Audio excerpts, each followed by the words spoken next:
بسم اللہ الرحمن الرحیم۔ سورہ نجم کا آغاز کر رہے ہیں۔ سورہ نجم یہ 27ویں پارے کی تیسری سورت ہے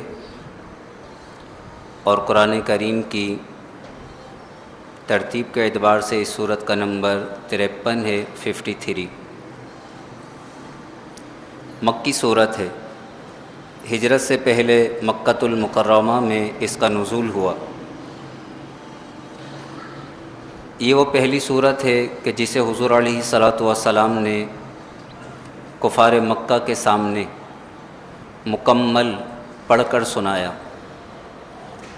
ویسے صورتوں کی آیات وغیرہ نازل ہوتی رہیں، لیکن یہ وہ پہلی سورت ہے جسے حضور علیہ الصلاۃ والسلام نے علی الاعلان کفار مکہ کو پڑھ کر سنایا۔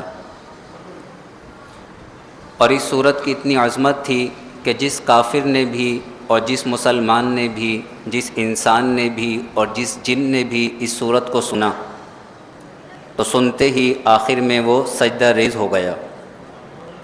حضرت عبداللہ ابن مسعود فرماتے ہیں سوائے ایک کافر کے، ایک کافر ایسا تھا کہ وہ سجدہ ریز تو نہیں ہوا، اس نے خاک اٹھائی اور اپنے ماتھے سے لگا لی، تکبر کیا اس نے جھکنے سے۔ اتنی عظیم صورت ہے۔ نجم عربی میں ستارے کو کہتے ہیں۔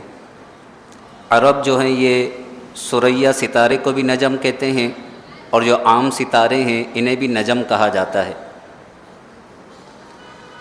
قرآن کریم میں لفظ نجم یہ پودوں کے لیے، بیل بوٹوں کے لیے بھی استعمال ہوا ہے۔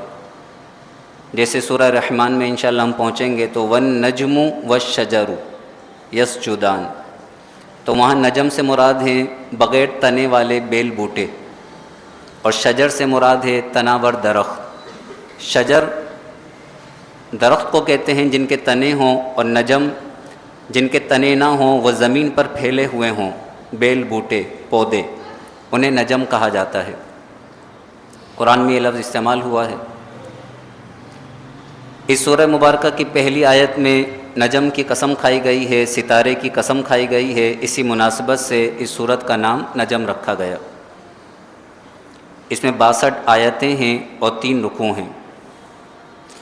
اعوذ باللہ من الشیطان الرجیم، بسم اللہ الرحمن الرحیم۔ اللہ کے نام سے شروع جو نہایت مہربان، بے حد رحم فرمانے والا۔ ارشاد فرمایا وَالنَّجْمِ، ستارے کی قسم۔ اب یہاں ستارے سے مراد کیا ہے؟ اس میں مفسرین کے کئی اقوال ہیں، ستارے سے کیا مراد ہے۔ ایک قول یہ ہے کہ اس سے ثریا ستارہ مراد ہے جو سب سے زیادہ چمکدار ہوتا ہے، اور ثریا ستارہ جب طلوع ہوتا ہے تو عام طور پر زمین سے تکلیف دہ چیزیں جو ہوتی ہیں وہ دور ہو جاتی ہیں اس کے طلوع ہوتے وقت۔ تو نجم سے یا تو عام ستارہ مراد ہے، دوسرا قول یہ ہے کہ ثریا ستارہ مراد ہے۔ وَالنَّجْمِ، ستارے کی قسم جب وہ اترے یعنی غروب ہو جائے۔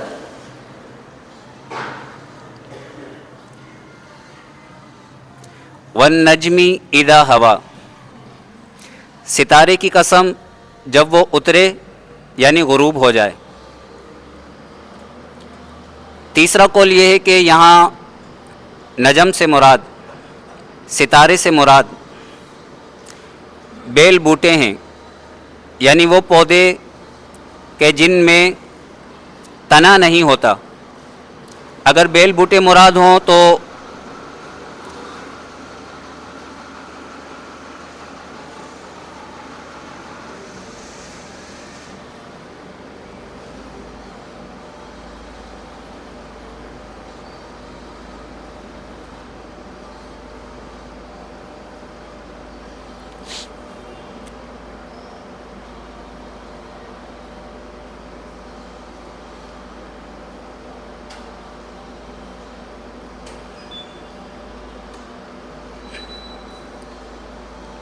اعوذ باللہ من الشیطان الرجیم۔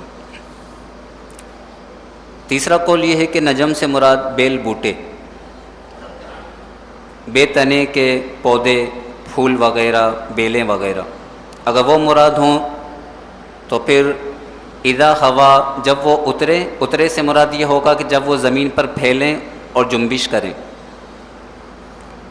تیسرا قول یہ ہے کہ یہاں نجم سے مراد، ستارے سے مراد قرآن کریم فرقان حمید ہے۔ والنجمی اور قرآن کی قسم، اذا ہوا جب وہ اترے یعنی جب وہ آسمان سے نازل ہو اللہ کی طرف سے۔ ایک قول جو بڑا ہی پیارا قول ہے جسے امام جعفر صادق رضی اللہ تعالی عنہ، امام حسن بصری رضی اللہ تعالی عنہ، امام فخر الدین رازی علیہ رحمہ نے تفسیر کبیر میں، اور امام خازن علیہ رحمہ نے تفسیر خازن میں، اور مفتی نعیم الدین مراد آبادی رحمۃ اللہ تعالی علیہ نے تفسیر خزائن العرفان میں نقل فرمایا۔ بڑا ہی پیارا قول ہے۔ آپ فرماتے ہیں کہ نجم سے مراد حضور علیہ صلاۃ والسلام کی ذات بابرکات ہے، حضور علیہ صلاۃ والسلام کی ذات مقدسہ نجم، اور حضور علیہ صلاۃ والسلام کی ذات کو نجم اس لیے کہا گیا کہ جس طرح ستاروں کے ذریعے راستہ پایا جاتا ہے، اللہ نے آپ کی ذات کو راہ نجات بنا کر، ستارے کی طرح روشن بنا کر اس دنیا کے اندر مبعوث فرمایا ہے۔ اس لیے اعلیٰ حضرت کا اگر آپ ترجمہ دیکھیں، اعلیٰ حضرت چونکہ عاشق ماہ رسالت ہیں، آپ نے قرآن کا تفسیری ترجمہ فرمایا ہے۔ قرآن کے کئی تراجیم ہیں، قرآن کا ایک لفظی ترجمہ ہوتا ہے، لفظی یعنی جیسا لفظ ہے اسی کا معنی ذکر کر دیا جائے، اسے کہتے ہیں لفظی ترجمہ۔ لیکن ہر جگہ لفظی ترجمہ نہیں چل سکتا، اگر ہر جگہ لفظی ترجمہ کریں گے اور وہی عقیدہ رکھ لیں گے تو بعض اوقات کفر ہو جائے گا۔ لفظی ترجمہ ایک ترجمہ ہوتا ہے مفہومی ترجمہ، اور ایک ترجمہ ہوتا ہے تفسیری ترجمہ۔ تفسیری ترجمہ کا مطلب یہ ہوتا ہے کہ اس آیت کا تفسیر میں جو معنی بیان کیا گیا مفسرین نے، ڈائریکٹ وہی معنی ذکر کر دیا جائے۔ جیسے نجم کا لفظی معنی کیا ہے؟ ستارہ۔ ہوا کا لفظی معنی کیا ہے؟ اوپر سے نیچے اترنا۔ لفظی ترجمہ کیا بنے گا؟ والنجمی اذا ہوا، ستارے کی قسم جب وہ اترے، یہ لفظی ترجمہ ہو گیا۔ تفسیری ترجمے کئی ہو سکتے ہیں۔ تفسیری ترجمہ ایک ہو سکتا ہے بیل بوٹوں کی قسم جب وہ حرکت کریں۔ تفسیری ترجمہ ہو سکتا ہے قرآن کی قسم جب وہ آسمان سے نیچے اترے، یہ تفسیری ترجمہ ہے۔ ثریا ستارے کی قسم جب وہ اترے۔ اور ایک تفسیری ترجمہ جو اعلیٰ حضرت نے کیا، آپ فرماتے ہیں اس چمکتے تارے محمد کی قسم جب وہ شب معراج آسمان سے زمین پر تشریف لائے۔ اذا ہوا جب وہ اترے، یعنی شب معراج اعلیٰ منزلیں طے کرنے کے باوجود، اللہ کا قرب خاص پانے کے باوجود، وہ ہم جیسوں کی ہدایت کے لیے اللہ کے قرب خاص کو چھوڑ کر زمین پر تشریف لے کر آئے۔ اور یہ بہت بڑی بات ہے کہ انسان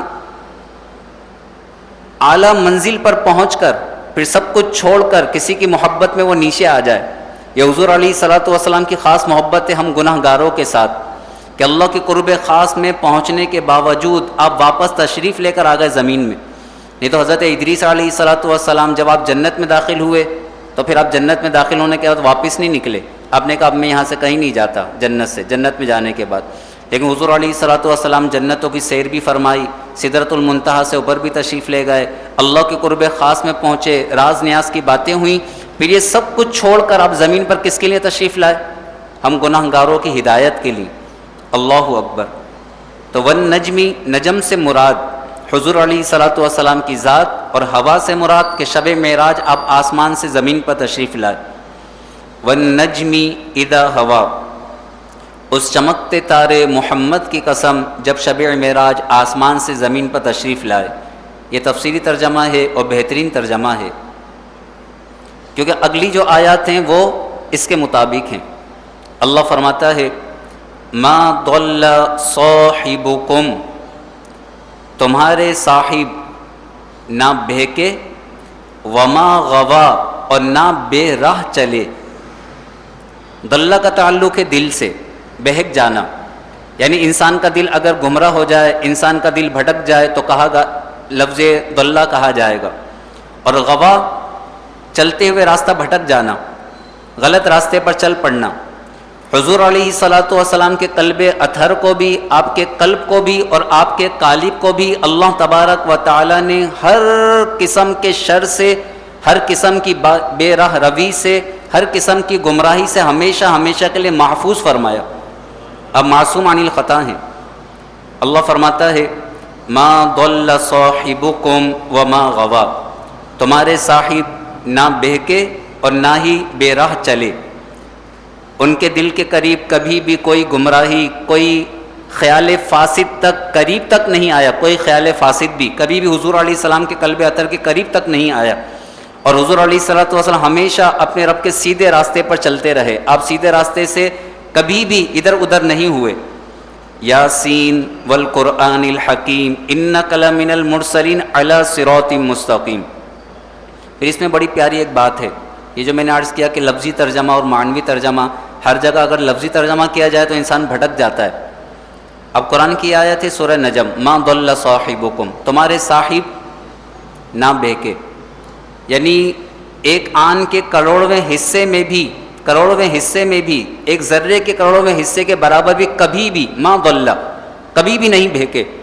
بہکنا تو دور کی بات ہے، حضور علیہ السلام کے قلب اطہر کے اندر کبھی کوئی خیال فاسد تک نہیں آیا. اب جو سورہ ضحیٰ کی آیت ہے وَوَجَدَكَ ضَالًّا فَهَدَىٰ، وہاں لفظ ضالًّا ہی ہے. وہاں بہت سے ترجمہ کرنے والوں نے ترجمہ کر دیا اور آپ کو گمراہ پایا، نعوذ باللہ من ذالک. ضالًّا کا لفظی ترجمہ کر دیا. ضالًّا کا لفظی ترجمہ، لفظی ضالًّا بھٹک جانے والا، گمراہ ہو جانے والا. ضالًّا کی جمع ضالین، اور نہ ہی گمراہوں کے راستے پہ چلا. لیکن وہاں پہ لفظ ضالًّا کا لفظی ترجمہ اگر کوئی کرے اور وہی عقیدہ رکھ لے تو اس کا ایمان ضائع ہو جائے گا، کیونکہ بات چل رہی ہے حضور علیہ السلام کے متعلق. ضالًّا تو وہاں لفظی ترجمہ نہیں کر سکتے. وَوَجَدَكَ ضَالًّا، اور یہ ترجمہ کوئی کر دے کہ اللہ نے آپ کو گمراہ پایا، فہدا تو ہدایت دے دی، یا بے راہ پایا تو ہدایت دے دی، یا گم پایا، یہ نہیں. اعلیٰ حضرت نے اس کا تفسیری ترجمہ کیا فرمایا؟ اللہ نے آپ کو اپنی محبت میں خود رفتہ پایا. ضالًّا کے معنی گم ہو جانا، یعنی آپ اللہ کی محبت میں گم ہو چکے تھے. ضالًّا اللہ نے آپ کو اپنی محبت میں خود رفتہ پایا، آپ اللہ کی محبت میں گم ہو چکے تھے. فہدا تو اللہ نے آپ کو اپنی طرف راہ دی. اور یہ لفظ دلال قرآن میں بھی محبت کے معنوں میں استعمال ہوا. جیسے حضرت یعقوب علیہ السلام حضرت یوسف علیہ السلام کی محبت میں روتے رہے تو بیٹوں نے آگے سے کیا کہا؟ بیٹوں نے آگے سے آپ کو یہ کہا انک لفی ضلالک القدیم، بے شک آپ تو ابھی بھی اسی پرانی محبت میں گم ہیں. انک لفی ضلالک القدیم، ضلال وہاں محبت میں گم ہو جانے کے معنوں میں، پرانی محبت میں گم ہیں. تو یہ جو آیت ہے اگر وہاں گمراہی کا معنی لیں کہ اللہ نے آپ کو گمراہ پایا، تو پھر اس آیت کا کیا ہوگا؟ ما ضل صاحبکم، آپ کبھی بھی بے راہ نہیں ہوئے، آپ کبھی بھی گمراہ نہیں ہوئے، آپ کبھی بھی بھٹکے نہیں، بے راہ چلے نہیں. تو پھر تو آیتوں میں تضاد ہو جائے گا. اس لیے خالی قرآن کا لفظی ترجمہ کافی نہیں ہے. اس بات کو ہمیشہ ذہن نشین رکھیں کہ آپ کسی کا بھی ترجمہ اٹھائیں اور ترجمہ پڑھنا شروع کر دیں. اب ترجمہ کرنے والا ہے کون، اس کے عقائد و نظریات کیا ہیں، وہ کس طرح کے عقائد و نظریات رکھتا ہے، اور اس نے لفظی ترجمہ کر دیا. انسان لفظی ترجمہ کر کے وہ عقیدہ رکھ لے تو بعض اوقات ایمان ضائع ہو جاتا ہے. اللہ تبارک و تعالی ہمیں قرآن کے نور سے روشن و منور فرمائے. والنجم اذا ہوا، ستارے کی قسم جب وہ اترے، یعنی حضور علیہ السلام کی قسم جب آپ شب معراج آسمانوں سے زمین پر اترے. ما ضل صاحبکم وما غوا، تمہارے صاحب یعنی رسول اللہ صلی اللہ علیہ وسلم نہ بہکے اور نہ ہی بے راہ چلے. اس کے آگے دلیل پیش کی جا رہی ہے، انشاءاللہ کل اسے سماعت کریں گے. اللہ تبارک و تعالی قرآن کا نور ہم سب کو نصیب فرمائے. بہت ہی پیاری صورت ہے سورہ نجم. شب معراج کا کچھ واقعات ذکر کیے جائیں گے آگے، اور تفسیری اقوال ہیں، اور بہت پیاری تفسیر ہے. آپ بیٹھیں گے تو انشاءاللہ بڑا لطف آئے گا. حضور علیہ السلام کی محبتوں میں اضافہ ہو جائے گا. اللہ تبارک و تعالی ہم پر خاص کرم فرمائے، قرآن کا صحیح فہم ہم سب کو نصیب فرمائے. آمین.